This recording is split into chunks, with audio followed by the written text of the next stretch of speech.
కుప్పానికి కృష్ణమ్మ చేరింది. ఇచ్చిన మాటను అమలు చేసి చూపించారు సీఎం చంద్రబాబు నాయుడు. అదే సమయంలో ఈ వారంలో ఏపీ అభివృద్ధికి సంబంధించి కీలక నిర్ణయాలు తీసుకున్నారు. అంతేకాదు పర్యాటక రంగానికి, వైద్య రంగానికి సంబంధించి నిర్ణయాలు తీసుకోవడంతో పాటు కొన్ని అమలు కూడా చేశారు. అవేంటో చూద్దాం.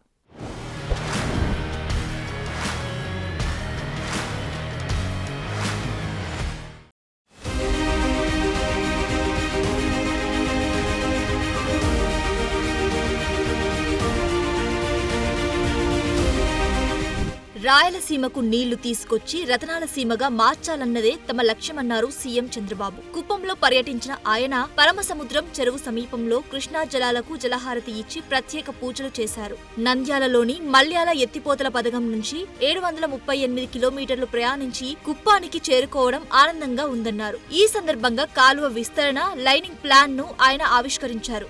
ఈ సందర్భంగా ప్రజలతో కలిసి బోటులో కూడా ప్రయాణించారు సీఎం.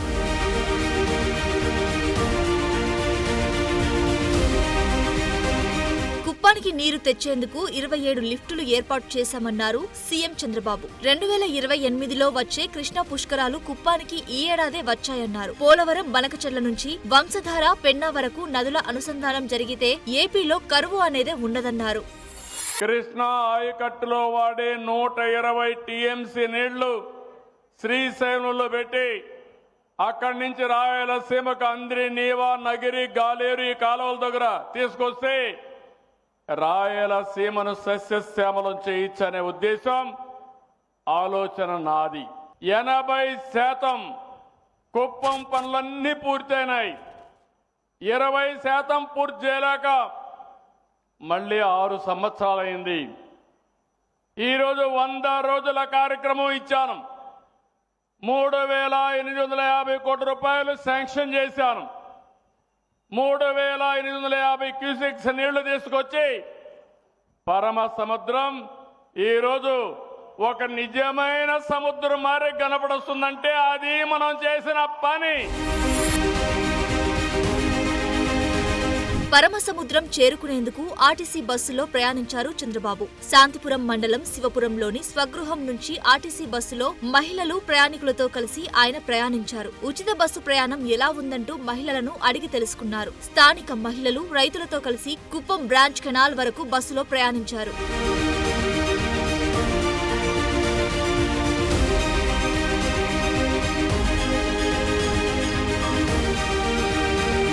విశాఖలో పర్యాటక రంగ అభివృద్ధికి ప్రభుత్వం ఇప్పటికే కీలక నిర్ణయాలు తీసుకుంటోంది. ఇందులో భాగంగా మరో ముందడుగు వేసింది. దీనికోసం ఏపీ పర్యాటక శాఖ హాప్ ఆన్ హాప్ ఆఫ్ బస్సులను ప్రారంభించింది. ఈ బస్సులను సీఎం చంద్రబాబు బీచ్ రోడ్ లో ప్రారంభించారు. అనంతరం ప్రజాప్రతినిధులతో కలిసి స్వయంగా ప్రయాణించారు సీఎం చంద్రబాబు. విశాఖ బీచ్లను ప్రపంచ స్థాయి పర్యాటక ప్రాంతాలుగా తీర్చిదిద్దేందుకు అందరూ సహకరించాలన్నారు చంద్రబాబు. ఈ బస్సులు ఆర్కే బీచ్ నుంచి తొర్లకొండ వరకు ప్రయాణించనున్నాయి. ఈ 2 ప్రాంతాల మధ్య దూరం 16 కిలోమీటర్లు. ఇందులో టికెట్ ధర 500 రూపాయలు కాగా సగం ధరను ప్రభుత్వం భరించనుంది. 250 రూపాయలు చెల్లించి 24 గంటల పాటు ప్రయాణించవచ్చు. విశాఖలో డేటా సెంటర్, సీ కేబుల్ కూడా త్వరలో ఏర్పాటు కాబోతుందన్నారు CM Chandrababu.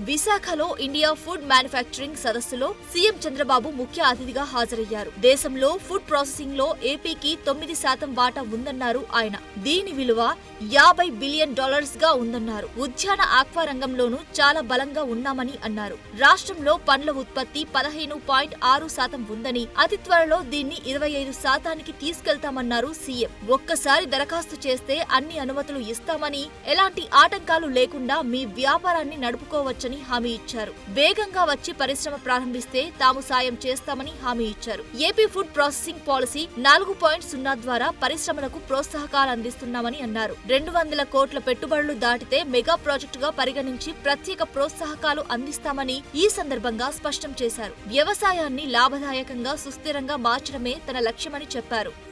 We are number 1 in aqua and also we are number 1 in egg production. So many areas in meat, just now 5th place, 10.41% we are producing from Andhra Pradesh. As on today, world-class food processing ecosystem we are having, 9 integrated food parks. Some of the parks we are having plug and play. You can come and start your operations immediately. That is the system we are working. As on today, ease of doing business, we are number 1. Still we are thinking, speed of doing business, we are moving in that direction. Once you apply, it is our duty to get it done, all permissions, and also trouble-free running of business will establish. That is our commitment for all of you. CM Chandrababu Naidu అధ్యక్షతన 10వ పెట్టుబడుల ప్రోత్సాహక board సమావేశం జరిగింది. 53,922 కోట్ల మేర పెట్టుబడులు పెట్టే 30 ప్రాజెక్టులకు ఈ బోర్డు ఆమోదం తెలిపింది. 83,437 మందికి ప్రత్యక్షంగా ఉద్యోగావకాశాలు దక్కనున్నాయి. ప్రస్తుతం రాష్ట్రంలో ఏర్పాటవుతున్న ప్రాజెక్టుల పురోగతిపై ఇక నుంచి ప్రతి నెల సమీక్షిస్తారని సీఎం మరోసారి క్లారిటీ ఇచ్చారు. ప్రాజెక్టుల స్థితిగతులపై క్షేత్రస్థాయిలో మంత్రులు పరిశీలించాలన్నారు. ఇప్పటి వరకు అనుమతులిచ్చిన ప్రాజెక్టుల వివరాలను, ఉత్పత్తి ప్రారంభించేందుకు ఎంత సమయం పట్టిందన్న అంశాలను విశ్లేషించాలని సీఎం సూచించారు. ఏరోస్పేస్, ఐటీ, ఇంధనం, ఫుడ్ ప్రాసెసింగ్, ఎంఎస్ఎంఈ రంగాల్లో రాష్ట్రానికి పెట్టుబడులు వస్తున్నాయన్నారు. నవంబర్ 15లోగా ఎంఎస్ఎంఈ పార్కులు ఏర్పాటు చేయాలని చంద్రబాబు స్పష్టం చేశారు. బిజినెస్ సెంటర్ల తరహాలో పారిశ్రామిక పార్కులతో ఎకోసిస్టమ్ తయారు చేయాలని సూచించారు.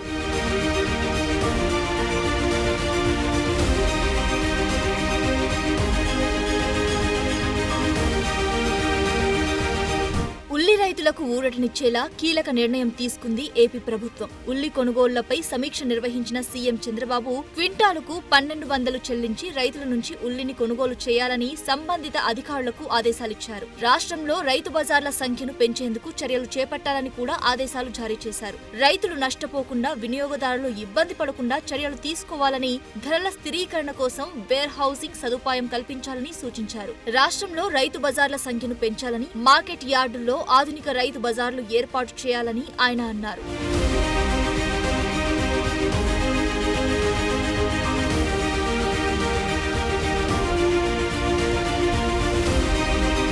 మహారాష్ట్రలో ఉల్లి పంటను ఎక్కువగా సాగు చేయడం, రాష్ట్రంలో పంట దెబ్బతిన్న కారణంగా ధరల విషయంలో రైతులు ఇబ్బంది పడుతున్నారని సీఎం చంద్రబాబుకు అధికారులు వివరించారు. వచ్చే 10 రోజుల్లో 5,000 మెట్రిక్ టన్నుల ఉల్లి పంట వచ్చే అవకాశం ఉందన్నారు అధికారులు. ఇబ్బందుల్లో ఉన్న ఉల్లి రైతును ఆదుకునేందుకు చర్యలు చేపట్టాలన్నారు సీఎం చంద్రబాబు. ప్రస్తుతం ఉన్న రైతు బజార్ల సంఖ్యను 150 నుంచి 200 వరకు పెంచేలా ప్రణాళిక చేయాలన్నారు సీఎం చంద్రబాబు. రైతు బజార్లను నెక్స్ట్ లెవెల్ కు తీసుకెళ్లాలని, మార్కెట్ యార్డుల్లోని 2 నుంచి 3 ఎకరాల భూమిని వినియోగించుకుని కొత్తగా ఆధునిక రైతు బజార్లను ఏర్పాటు చేసేందుకు కార్యాచరణ చేపట్టాలన్నారు.